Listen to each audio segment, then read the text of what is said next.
عید الاضحیٰ کی نماز کے بعد گاؤں کی مسجد سے نمازی باہر آ رہے تھے۔ گرمی ہلکی تھی اور چہروں پر خوشی۔ ان میں دو دوست بھی شامل تھے، نعمان اور سجاد۔ نعمان سنی تھا، فقہ حنفی پر عمل کرنے والا، اور سجاد شیعہ تھا، فقہ جعفریہ کا پیروکار۔ دونوں دوست برسوں سے ساتھ تھے۔ نماز کے بعد وہ ایک درخت کے نیچے بیٹھ گئے جہاں بچپن سے بیٹھتے آئے تھے۔ نعمان نے کہا، الحمدللہ، ہم نے نماز کے فوراً بعد قربانی کر دی۔ میرے والد کہتے ہیں کہ عید کے دن کا پہلا عمل یہی ہونا چاہیے۔ سجاد نے مسکرا کر جواب دیا، ماشاءاللہ، اچھا کیا، ہم کل کریں گے۔ فقہ جعفریہ میں قربانی مستحب ہے، واجب نہیں، اس لیے ہم کسی بھی دن کر لیتے ہیں 13 ذو الحجہ تک۔ نعمان نے سنجیدگی سے کہا، ہاں، لیکن نبی صلی اللہ علیہ وسلم نے ہمیشہ نماز کے فوراً بعد قربانی کی۔ ہم اسے واجب سمجھتے ہیں اور وقت کی پابندی بھی ضروری ہے۔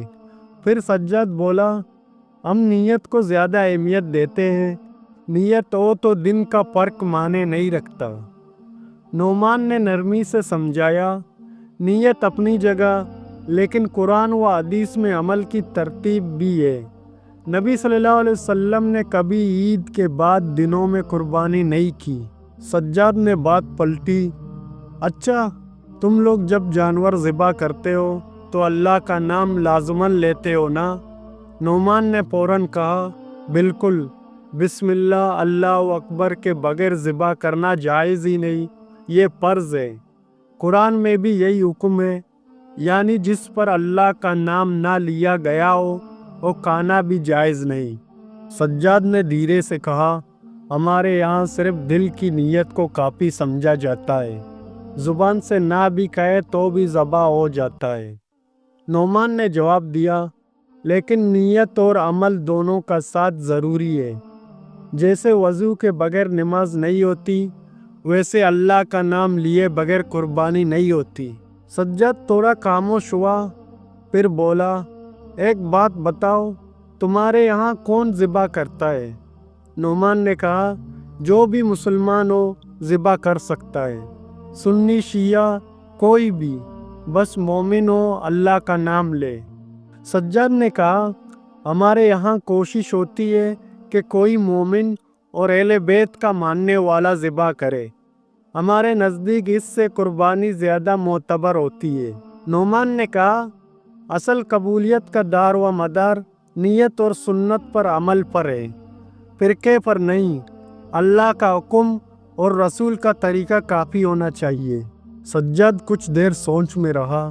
نعمان نے بات بدلتے ہوئے کہا، ہم گوشت 3 حصوں میں بانٹتے ہیں، ایک گھر کے لیے، ایک عزیز و اقارب اور ایک غریبوں کے لیے۔ سجاد نے کہا، ہم بھی بانٹتے ہیں، لیکن ہم اپنے مومن بھائیوں کو ترجیح دیتے ہیں۔ نعمان نے نرم لہجے میں کہا، اصل تو ہر بھوکے تک گوشت پہنچانا ہے، چاہے وہ سنی ہو یا شیعہ، انسانیت مقدم ہے۔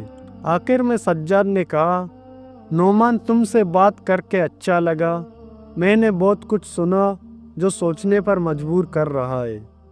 نعمان نے مسکرا کر کہا، اور مجھے خوشی ہے کہ تم نے کھلے دل سے سنا۔ اللہ تمہاری بھی قربانی قبول کرے اور میری بھی۔ ناظرین محترم، سنی اور شیعہ کے درمیان فرق ہو سکتا ہے، لیکن جب بات محبت، دلیل اور اخلاص سے ہو تو دل بھی بدلتے ہیں اور بات بھی اثر رکھتی ہے۔ سنی عقیدہ قرآن و حدیث پر مضبوطی سے قائم ہے، مگر سکھانے کا انداز اگر نرمی اور محبت والا ہو تو وہ دل میں بھی گھر کرتا ہے۔ تو معزز سامعین، آج کی ویڈیو یہیں تک، ملتے ہیں اگلی ویڈیو میں، تب تک کے لیے اللہ آپ کا حامی و ناصر ہو۔